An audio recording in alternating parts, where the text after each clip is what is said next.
Hey, what's up guys? Joker here, and I hope you're all doing well. Today we've got a couple of news stories to get through in the world of tech and gaming. We're going to be talking about Navi's price and expected announcement at E3 2019, also Threadripper, which is now missing from AMD's roadmap for 2019, and also an update on the CryEngine using ray tracing running on AMD graphics cards. But first, today's video is brought to you by LevelGo.com, where you could save money on games for all of your favorite platforms, as well as software like Windows 10 Pro for under $16, Microsoft Office 2019 Professional Plus for $80, and Microsoft Office 2016 for under $40. And if you use my links down in the description below, you can save an additional 21% off of Windows 10 Pro with the code KTL21 at checkout, and you can get 16% off the entire website with the code KTL16 with the links down in the description below. So first up, we're going to start out talking about RX Navi, which, as I said, is currently rumored to be announced at E3 2019, which is just next month, so it wouldn't be that much further away.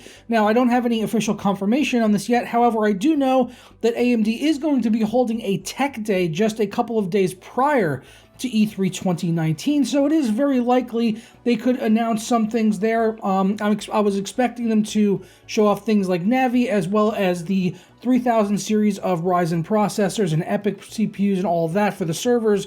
That's as I said, that's just my expectation. If they're holding a tech day like that and bringing media out for it, then they are probably going to be making some pretty big announcements. I was invited out to the event, but I will not be attending as I have a prior commitment, but I do expect to still be sampled nonetheless once they do start, sending out products to media, or unless they give them there to media that day.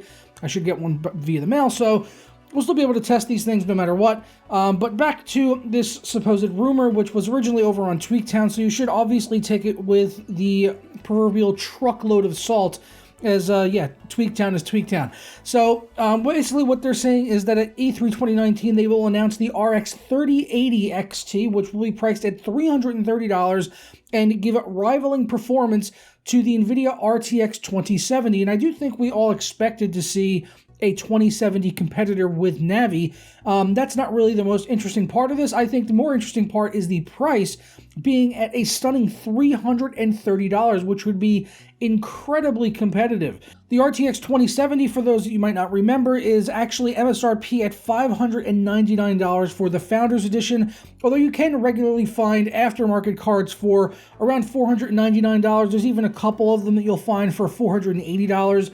But even at the very low end, let's say $480, if that's the best price you can get right now on an RTX 2070, if AMD comes out with a competitor to that for more than $100 less, then that is going to cause a very big price war, very likely, between AMD and NVIDIA will probably be forced to drop down their prices.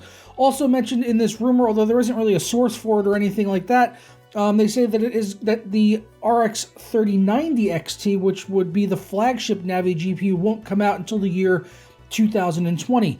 If we take a look at their future roadmap, you could see that they do have something with Navi planned, or at least a GPU planned for the year 2020, which will be 7nm plus, and that will likely be a refresh of Navi, so it doesn't seem that far-fetched that they would do something like an RX 3090, just like they did with the 580 and the 590.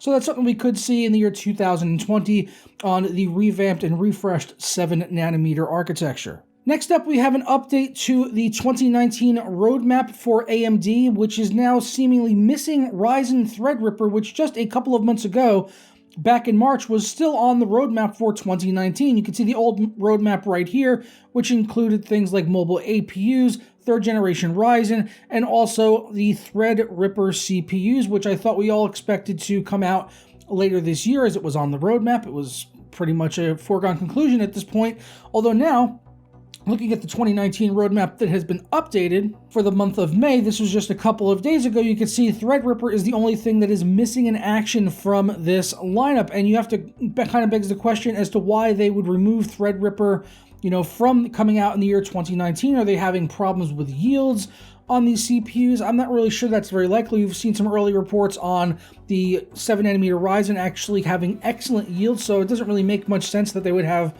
problems with Threadripper specifically, especially when they're still planning to release EPYC processors later this year as well.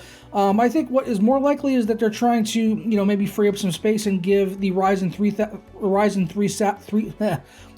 3000 series a little bit more legroom to kind of get out there and run, as they are going to be putting in more cores with things like the 12-core and rumored 16-core. Right now, we only know that there will be a 12-core 24-thread as its top-end SKU, but a lot of the rumors are stating that there will be a 16-core 32-threaded Ryzen 9 CPU in the 3000 series lineup that will not be a Threadripper part. So that's the current rumor right now anyway. If that comes to fruition, it would make sense why they would want to maybe spread them out a little bit and then focus more on the server side stuff with EPYC right after the Ryzen 3000 series. Unfortunately, we don't have any more information right now, so we'll just have to wait until probably around E3 2019 to get a little bit more information on that. Last up, but certainly not least, CryEngine and their Neon Noir real-time ray tracing demo. If you remember it, I showed a video of this a couple of months ago on the channel. I was very excited about it because it showed it running on an AMD RX Vega 56 graphics card, and it was running real-time ray tracing. And that video at the time that had been uploaded was uploaded at 4K 60 frames per second, so that had a lot of people thinking, myself included, that it was actually running at 4K, which would have been insanely impressive. Not to take anything away from it, it's still very impressive, but it was now revealed that that demo was actually running at 1080p and 30 frames per second, and then it was up-res for YouTube, presumably to get a higher bitrate and things like that. But they have said that this will actually add in support for RTX GPUs in the future, and that will bring along some enhancement in terms of performance, and it'll be able to leverage it a little bit differently and being able to run the ray tracing features at higher resolutions and more detail as what they are doing on the Vega 56 GPU from AMD. So that's really all we got at this time on the CryEngine Neon Noir tech demo. I do hope that we can maybe get a download for this at some point in the future and run it on hardware and benchmark it. That's something I've been waiting for ever since I covered it initially. So hopefully that does happen sooner rather than later. But I'm going to go ahead and get on out of here, guys. I hope you enjoy the rest of your day. If you enjoyed this video, don't forget to leave a thumbs up on it down below. Subscribe if you're not already. And leave me your thoughts and comments and everything down in the comments, as I do look, as that's generally where you put comments, is in the comments. But I look forward to reading through those, interacting with you guys, and I will see you all tomorrow for another video. Ta-ra.